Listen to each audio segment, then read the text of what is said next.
Hello সবাইকে, good evening. সবাই কেমন আছে এই গরমে? আমিও অল্প অল্প ভালো আছি। আর এখানটায় নিয়ে চলে এসেছি নতুন একটা রেসিপি নিয়ে। আলু কাটা হয়ে গেছে আমার, ওখানটায় মাছের মাথাগুলো ভালো করে পরিষ্কার করে লবণ হলুদ মাখানো হয়ে গেছে।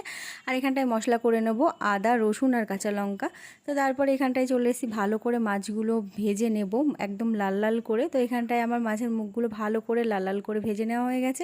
এবার তেলের মধ্যে দিয়ে দেবো জিরে আর তেজপাতা ফোড়ন, তারপরে দিয়ে দিলাম আলু। এবার আলুগুলোর মধ্যে দিয়ে দিলাম হলুদ আর একটু লবণ।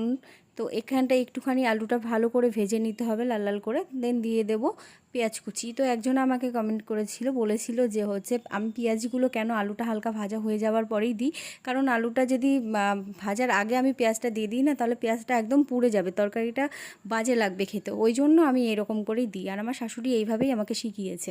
তো এখানটায় টমেটো কুচি দিয়ে দিলাম, আর যে মশলাটা পেস্ট করেছিলাম তার সঙ্গে একটু জিরের গুঁড়ো ধনিয়া গুঁড়ো অ্যাড করে নিলাম, আর তার সঙ্গে দিয়ে দিয়েছিলাম একটু মিট মশলা। তো এখানটায় ভালো করে আলুটা আমাদের একদম কষানো হয়ে গেছে, আর তার সঙ্গে দিয়ে দিলাম একটুখানি চিনি। তো কিছু কিছু তরকারিতে একটু চিনি দিলে তার টেস্টটা একটু অন্যরকমই হয়। তো আমরা কিন্তু বাঙাল ঘটি না। তো এখানটায় দেওয়া হয়ে গেল জল, আর এই যে ফাইনালি আমার মাছের মাথা দিয়ে আলুর দম কমপ্লিট হয়ে গেছে। তো সবাই দেখে বলো কেমন হয়েছে, আর খেতেও কিন্তু দুর্দান্ত হয়েছিল। টাটা সবাইকে।